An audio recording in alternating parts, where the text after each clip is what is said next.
بسم اللہ الرحمن الرحیم۔ میرے پاکستانیوں، جو نیا پاکستان ہے وہ کیا ہے؟ میرا نیا پاکستان نبی صلی اللہ علیہ وسلم کی مدینہ کے ریاست کے اصولوں پہ انشاءاللہ بنے گا، اور یہ ایک عظیم ملک بنے گا۔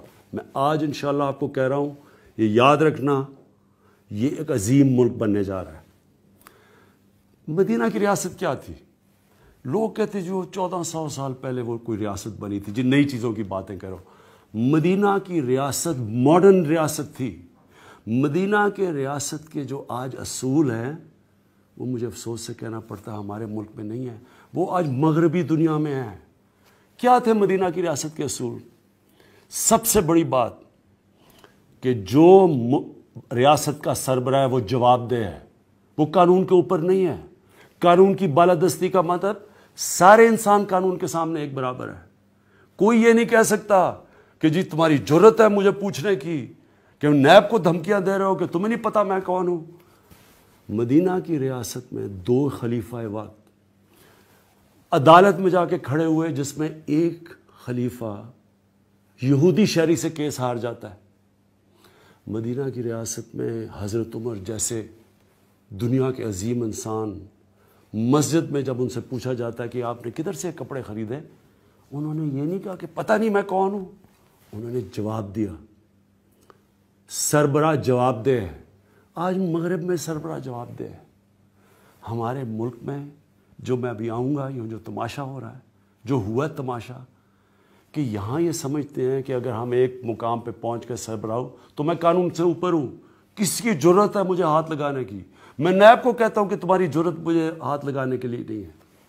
ہم دور چلے گئے ہیں، اور آج ہمارا جو مسئلے ہیں وہ اس لیے ہیں کہ ہم دور چلے گئے ہیں ان اصولوں پہ، وہ نظریہ جس پہ پاکستان بننا تھا۔ مدینہ کی ریاست میں میرٹوکریسی تھی۔ خون کے اوپر لوگ نہیں اوپر جاتے تھے، میرٹ پہ اوپر جاتے تھے۔ خالد بن ولید نے مسلمانوں کو تقریباً شکست دے دی تھی جنگ احد میں۔ سرکار مدینہ نے ان کو سپہ سالار بنایا، سیف اللہ کا خطاب دیا۔ میرٹ پہ تھی، میرٹ تھی، قانون کی بالادستی تھی، انسانیت تھی، انسان کی قدر تھی۔ امیر سے پیسہ لیتے تھے زکوٰۃ میں، غریب پہ خرچ ہوتا تھا۔ فلاحی ریاست تھی، معذوروں کی، کمزوروں کی، یتیموں کی ریاست ذمہ داری لیتی تھی۔ احساس تھا ریاست میں۔ اقلیتیں، چارٹر ان کے ساتھ سائن کیا تھا، مدینہ کا چارٹر، برابر کے شہری تھے، ملت کا حصہ تھی ساری اقلیتیں۔ جو کیس حضرت علی کو جس نے عدالت میں کیس ہرایا وہ یہودی تھا۔ سب برابر تھے قانون کے۔ وہ ریاست تھی جو نبی صلی اللہ علیہ وسلم نے ماڈل کریٹ کیا، جس کی وجہ سے مسلمان دنیا میں عظیم دنیا کی امامت کی۔ انہوں نے 700 سال انہوں نے عورتوں کو آزاد کیا، عورتوں کے حقوق دیے، انہوں نے غلاموں کو آزاد کیا۔ جو آخری نبی صلی اللہ علیہ وسلم کا خطبہ تھا عرفات میں، وہ یونائٹڈ نیشنز کی چارٹر آف ہیومن رائٹس کے اوپر ہے، انسان برابر ہے۔ وہ ہے میرا نظریہ پاکستان کا، اور میں انشاءاللہ یہ نظریہ جو میرا ہے، یہ پاکستان کے اوپر جب آ گیا، اب دیکھنا یہ ہماری قوم کیسے اٹھتی ہے۔ اب میں جب سے ہمیں اقتدار ملا ہے، پہلے دن سے میں یہ سنتا ہوں مخالفین سے کہ جی کدھر ہے وہ نیا پاکستان؟ جو مدینہ کی ریاست تھی وہ پہلے دن مدینہ کی ریاست نہیں بن گئی تھی۔ جب جنگ بدر ہوئی تھی تو صرف 313 تھے لڑنے والے، باقی ڈرتے تھے لڑنے کے لیے۔ جو جنگ احد ہوئی، سرکار مدینہ نے جو تیر کمان والوں تھے ان کو کہا کہ تم نے اپنی یہ پوزیشن نہیں چھوڑنی۔ جب لوٹ مار شروع ہوئی وہ چھوڑ کے چلے گئے۔ سرکار مدینہ کا حکم نہیں مانا۔ جنگ خندق تھی، مسلمان بال بال بچے، اللہ نے طوفان لے کے آیا جس سے وہ بچ گئے۔ وہ پہلے دن ایک عظیم قوم نہیں بن گئے تھے، وہ ایک پروسیس تھا۔ اور پھر وقت آیا کہ پہلے سارا عرب ان کے نیچے اور عرب ان کی حکم پہ چلا، اور پھر دنیا میں انقلاب آ گیا۔ یہ پہلے دن کوئی سوئچ نہیں ہے کہ عمران خان نے سوئچ لانا ہے تو یہ نیا پاکستان بن جائے گا۔ یہ ایک پروسیس ہے۔ اور میں آج آپ کو بتا دوں، اللہ نے پاکستان میں وہ، اور میں اس کا شکر ادا کرتا ہوں، وہ کام کیا جو کبھی کوئی تصور نہیں کر سکتا تھا پاکستان میں، کہ یہ بڑے بڑے برج